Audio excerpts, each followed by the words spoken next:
টাকাই চেয়েছিল। কাউন্সিলর? হ্যাঁ, উনি জোর করে পুকুর ভরাট করছে বলে মিডিয়া ডেকে এনে আমাকে হ্যারাস করেছে।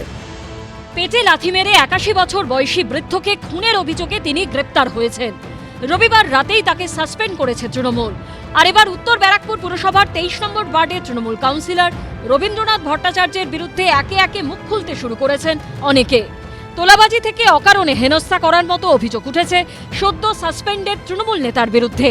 ইনি সাথী কর, উত্তর ব্যারাকপুর পুরসভার 23 নম্বর ওয়ার্ডের বাসিন্দা।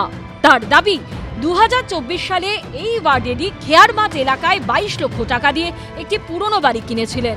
কিন্তু অভিযোগ, গাঁটের টাকায় কেনা নিজের বাড়িতেই ঢোকার জন্য তার থেকে 20 থেকে 22,000 টাকা দাবি করেছিলেন তৃণমূল কাউন্সিলর রবীন্দ্রনাথ ভট্টাচার্য। টাকাই চেয়েছিল, কিন্তু কত টাকা চেয়েছিল? টাকা চেয়েছিল 20-22,000 টাকা চেয়েছিল। কাউন্সিলর? হ্যাঁ হ্যাঁ, আমি বাড়ি কিনেছি, তাই বারবার গিয়ে আমি হাত জোর করেছিলাম ওনার অফিসে গিয়ে, যে স্যার আমি বাড়িটা কষ্ট করে কিনেছি, আপনি আমাদের ঢোকার ব্যবস্থা করুন। উনি আমাদেরকে ঢুকতে দেননি। এই বাড়ি খাজনা, ট্যাক্স, মিউটেশন সব হয়ে গেছে, তবু আমি এই বাড়িতে ঢুকতে পারি না। 23 নম্বর ওয়ার্ডের বাসিন্দা এই মহিলার অভিযোগ, নিজের বাড়িতে ঢুকতে গিয়েও জানলা ভাঙতে হয় তাকে।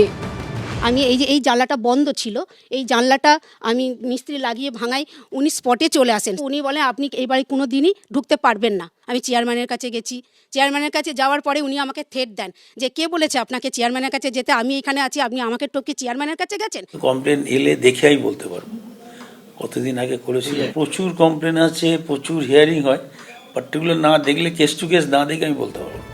তবে শুধু সাধারণ বাসিন্দা নয়, সদ্য সাসপেন্ডেড তৃণমূল নেতার বিরুদ্ধে ক্ষোভ উগরে দিয়েছেন দলেরই এক নেত্রী। তিনিও 23 নম্বর ওয়ার্ডেরই বাসিন্দা। উনি যখন থেকে বিজেপিতে চলে গেছিলেন, যাওয়ার পর থেকে আমার ওখানে একটা সম্পত্তি মানে আমার একটা ছিল, সেইটা নিয়ে উনি আমাকে প্রচণ্ডভাবে হ্যারাস করেছেন। আমার হাফ কাটা জমি পড়েছিল, সেটা অন্য পুকুরের জল আমার ভেতরে ঢুকে আসছিল বলে আমি ওটাকে বাঁধটাকে আটকাতে গেছিলাম। উনি জোর করে পুকুর ভরাট করছে বলে মিডিয়া ডেকে এনে আমাকে হ্যারাস করেছেন। কাউন্সিলর গোড়াদের পেছনে যেতেই একে একে সামনে আসছে কুকীর্তি। সমীরণ পালের রিপোর্ট, এবিপি আনন্দ। শিবখান তিনদার তিনজন মল্লার চৌপর দিনভর দেয় দূরপাল্লা। সত্যেন্দ্রনাথ দত্তের কবিতায় গতির অনুভব আমরা এভাবেই করেছি, কিন্তু জেনজিরা আরো দ্রুত গতিতে এগিয়ে যাচ্ছে। যাদবপুর বিশ্ববিদ্যালয়ের ইঞ্জিনিয়ারিং বিভাগের পড়ুয়াদের তৈরি ইলেকট্রিক রেসিং কার্ড গত বছর জাতীয় স্তরে ইলেকট্রিক রেসিং কার্ড প্রতিযোগিতায় সাফল্য অর্জন করেছে। পরবর্তী গতির লক্ষ্যে তারা আরো এগিয়ে চলেছে। আমিও আজ যাদবপুর বিধানসভা কেন্দ্রের নানান প্রান্তে ছুটে বেড়াবো জানার জন্য নির্বাচনের আগে জেনজিরা কি ভাবছে। মডার্ন ডেজে যেটা আমরা দেখতে পাচ্ছি, যেটা খুবই আফসোসজনক, সেটা হলো যে আমরা রাজ্যে চাকরি পাবো না, আমাদেরকে বাইরে যেতে হবে, এবং এইটা হওয়ার কথা একদমই নয়। সামগ্রিকভাবে আমাদের যে এনভায়রনমেন্ট, সেইটা নিয়ে কনসার্ন এই মুহূর্তে রাজনীতিতে খুব একটা দেখতে পাই না। আমাদের ক্ষেত্রে যেমন খাতা, বই, পেন, আচমকা জিএসটি কমে গেছে, ভাবলাম যে দাম কমছে, অ্যাকচুয়ালি কিন্তু কমে না, সেই জিনিসের দামটা কিন্তু বাড়তেই থাকছে। আমাদের বাংলায় নারীর নিরাপত্তার একটা বিষয় উঠে এসছে, যে যেমন 2024-এ আরজি কর ঘটনাটা ঘটলো। 2 বছর হয়ে গেছে কিন্তু তার কোনো বিচার পাওয়া যায়।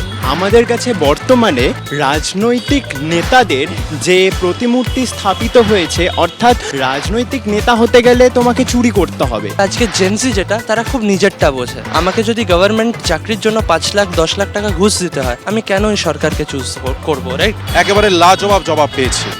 আরো বিভিন্ন জায়গায় জেনজিদের আমরা মুখোমুখি হতে যাব। আপনারাও দেখতে থাকুন জেনজিরা কি বলছে। চোখ রাখুন এবিপি আনন্দে। এবিপি আনন্দ, এগিয়ে থাকে, এগিয়ে রাখে।